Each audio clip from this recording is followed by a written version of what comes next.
Good morning students. मैं अवनीश कुमार सिंह आज फिर से आप लोगों के सामने कक्षा 10 का कृतिका भाग 2 से पहला चैप्टर माता का आंचल का पहला भाग वीडियो लेकर के उपस्थित हुआ हूँ। दूसरा भाग वीडियो है ये। पहला भाग आप देख चुके हैं। पहले भाग में आप लोगों ने जो इसके रचनाकार हैं शिवपूजन सहाय का जीवन परिचय के बारे में जाना, जिनका जन्म सन 1893 ईस्वी में बिहार आरा जिला में हुआ और मृत्यु सन 1963 ईस्वी में हुआ। प्रस्तुत कहानी आत्मकथात्मक शैली में लिखी गई बच्चों के खेल खिलौने और उनके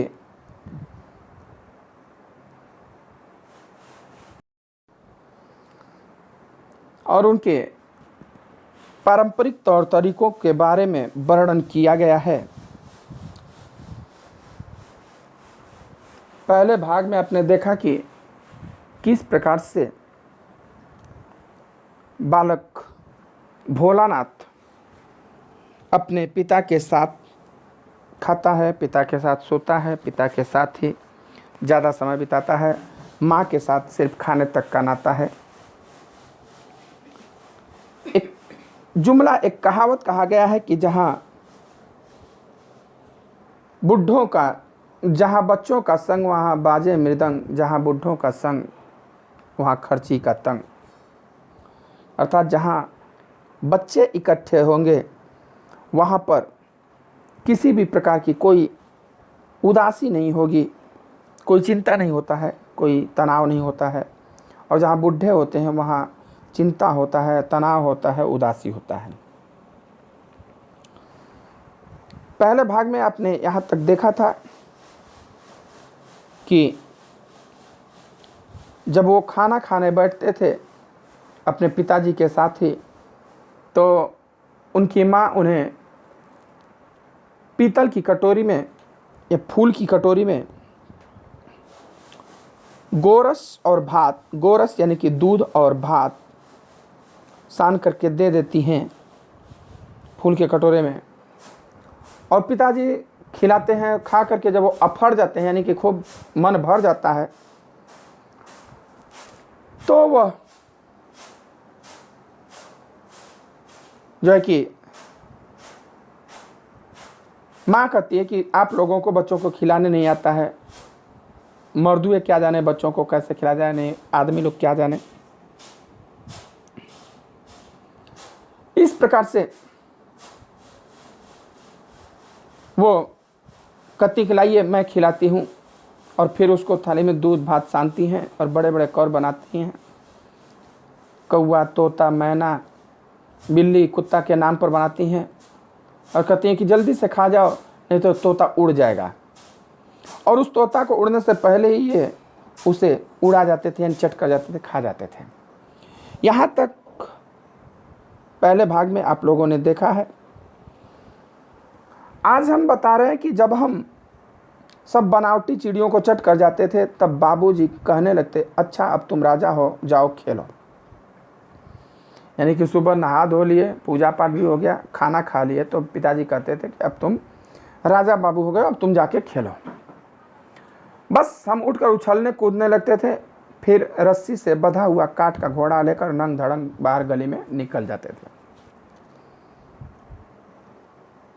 माँ बुलाती रह जाती थी बाल बांधने, गूंथने के लिए, कपड़ा पहनाने के लिए, तब तक ये भाग जाते थे। और जब कभी पकड़ा जाते, जब मैया अचानक हमें पकड़ पाती, तब हमारे लाख छटपटाने पर भी एक चुल्लू कड़वा तेल हमारे सिर पर डाल ही देती थी।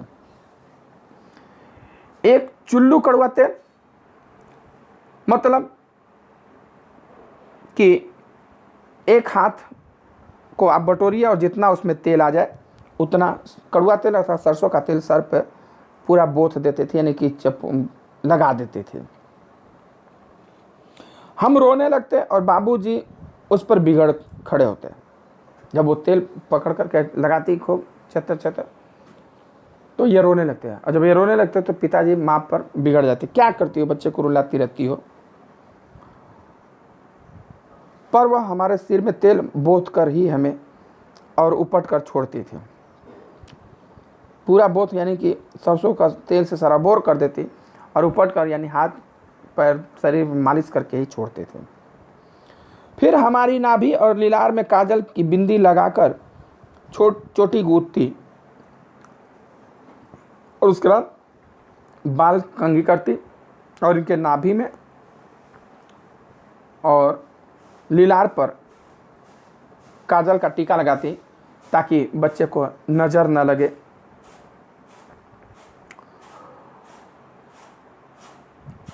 और चोटी गूंथ करके उसमें फूलदार लट्टू बांधकर रंगीन कुर्ता टोपी पहना देते थे।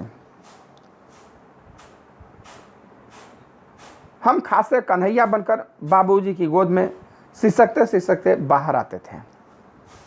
यह सबसे ये पूरे अच्छे खासे भभूत लगा देने पर, खुले बाल होने पर शंकर भगवान लगते थे तथा चोटी बांध देने पर और पजामा कुर्ता पहनने पर कृष्ण भगवान बन जाते थे।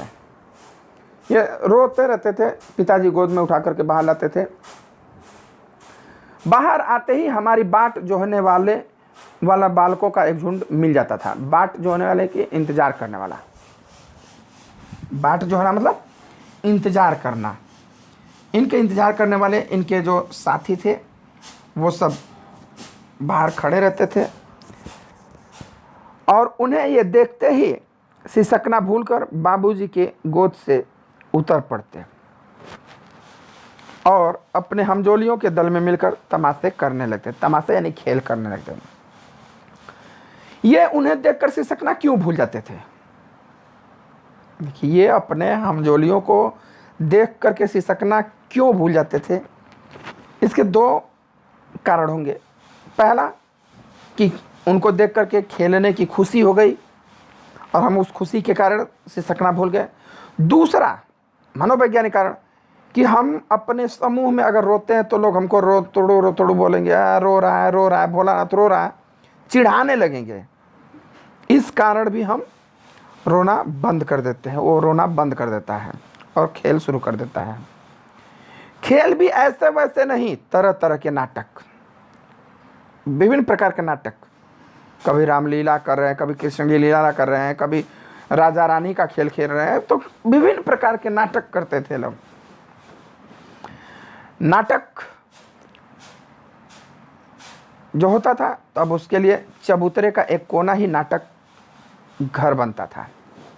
चबूतरा यानी घर के बाहर ऊंचा सा स्थान बनता था, लोग बनाते थे जिस पे लोग बैठते थे। साफ सुथरा वो जगह होता था, उस पे लोग बैठते थे। घर से लगा हुआ है तो उसी का एक कोना नाटक मंडली, नाटक घर इन लोगों का बन जाता था।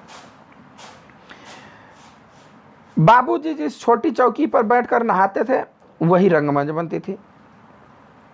जिस चौकी पर यानी कि छोटा सा चौकी, पीढ़ा पर भी बैठ कर नहाते, लेकिन पीढ़ा थोड़ा सा बड़ा और चौड़ा चौकी था छोटा, उसी पर ये बैठ करके नहाते थे।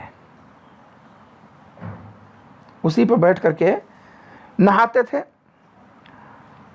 और उसी चौकी पर ये लोग रंगमंच यानी स्टेज बना दिए। उसी पर सरकंडे के खंभों पर कागज का चंदोवा लगा दिया था। सरकंडा यानी जो पतलों का जो कंडा निकलता है, लकड़ी निकलती है, उसी को गाड़ करके और उस पर कागज का चांदनी यानी कि टेंट लगा दिए। मिठाइयों की दुकान लगाई जाती, उसमें चीलम के खोंचे पर कपड़े के थालों में ढेले के लड्डू, पत्तों की पूड़ी कचौड़ी, गीली मिट्टी की जलेबियाँ, फूटे घड़े के टुकड़ों के बतासे आदि मिठाइयाँ सजाई जाती हैं। चीलम देखें, कुछ लोगों घर में पहले जो बूढ़े लोग होंगे वहाँ हुक्का पीते हैं, तंबाकू।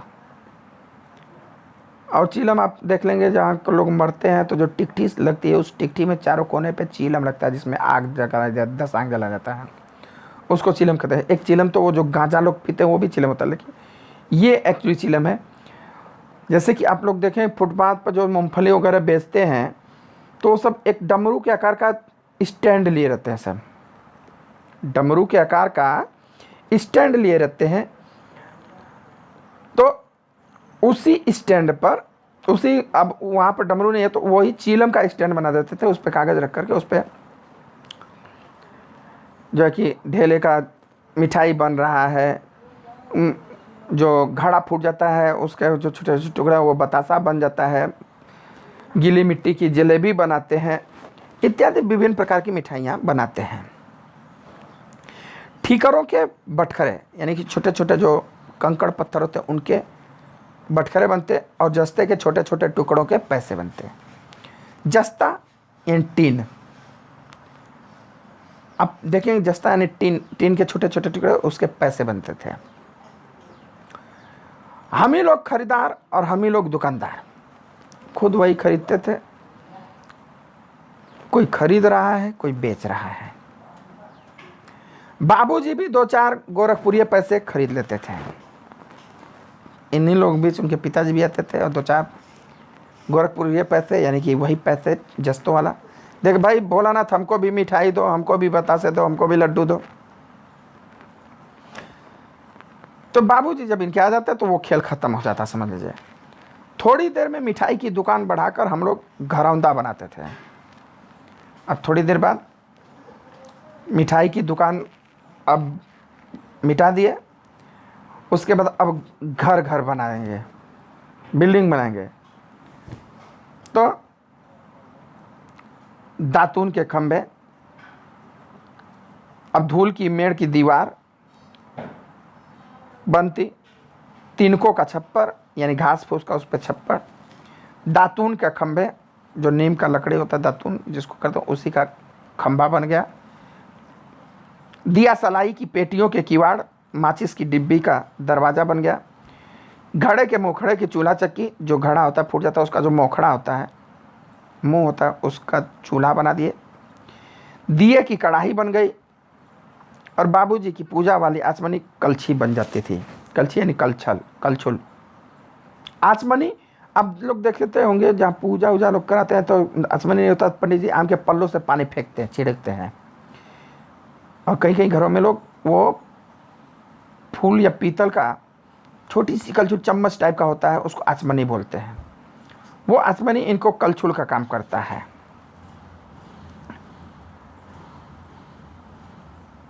पानी का घी बनता है। धूल के पिसान और बालू की चीनी से हम लोग जेवनार तैयार करते हैं। पानी का घी कढ़ाई में डाल दिए, धूल पिसान हो गया, चीनी बालू का मिला करके आटा संग पूड़ी बनता है। हम लोग जेवनार बनाते हैं। जेवनार यानी भोजन तैयार करते हैं, भोज या दावत, जेवनार अर्थात भोज या दावत। और जब जेवनार तैयार करते हैं, जो जेवनार वही लोग की जेवनार बैठती भी है, जो भोज देते हैं वही भोज करते भी हैं, कोई दूसरा भोज खाने नहीं आता है। भाई भोज हम बनाते हैं तो दूसरे लोग आते हैं, गाँव भर खाने आते हैं, हम भी खाते हैं, लेकिन हम लोग भी खाते हैं, परंतु मोस्टली दूसरे लोग, उससे तो रोज़ घर बना तो भोज बनाते तो और लोग भी आते हैं। तो यहाँ जो लोग भोज बना रहे हैं वही भोज खाने वाले भी हैं। जब पंगत बैठ जाती थी, पंगत यानी पंक्ति, लाइन, जब पात बैठ जाती थी, पंक्ति में लोग बैठ जाते थे, तब बाबूजी भी धीरे से आकर पात के अंत में जीमने के लिए बैठ जाते थे। जीमने के लिए यानी भोजन करने के लिए, भोजन करने के लिए, खाना खाने के लिए वो भी बैठ जाते थे उसी लाइन में। पहले भोज होता था तो उसमें लोग बैठते थे और दूसरे लोग खाने वाले बैठते थे, खिलाने वाले घूमते रहते थे। बैठ कर के एक पात में टाट बिछता था, उस पर लोग बैठते थे और बैठ कर खाते थे। आज खाने वाले बेचारे बैठ घूमते रहते हैं, खिलाने वाले बैठे रहते हैं। सिस्टम बदल गया, बफे सिस्टम में। अच्छा, बाबूजी आकर बैठ जाते तो उनको बैठते देखते ही हम लोग हंसकर और घरौंदा बिगाड़ कर भाग चलते थे। जब इनके बाबूजी आके बैठ जाते तो ये तो देखते तो हंसने लगते हैं, हंसकर तो सब बिगाड़ बिगाड़ के भाग जाते हैं, मिट्टी से सब इधर उधर तोड़ते हैं, भाग जाते हैं। वो अभी हंसते हंसते लोटपोट हो जाते और कहने लगते फिर कब भोज होगा भोलानाथ। इनके बाबूजी भी अब हंसने लगते, जब भाग जाते थे कि भैया अब कब भोज होगा, आज तो तुम लोग कैंसिल ही कर दिए। चलिए, अब आज के वीडियो में इतना ही। मैं आगे का भाग अगले वीडियो में जल्दी से लेकर के आऊँगा। अगर इस वीडियो में आपको कोई भी समस्या, कोई भी परेशानी हो तो आप लोग हमसे कमेंट करके या व्हाट्सएप मैसेज करके पूछिएगा, मैं उसका जवाब तुरंत दूंगा। जैसे ही मैसेज मैं देखूंगा आपको जवाब तुरंत मिल जाएगा। अगर वीडियो अच्छा लगे तो उसको लाइक शेयर कमेंट ज़रूर करिएगा। धन्यवाद।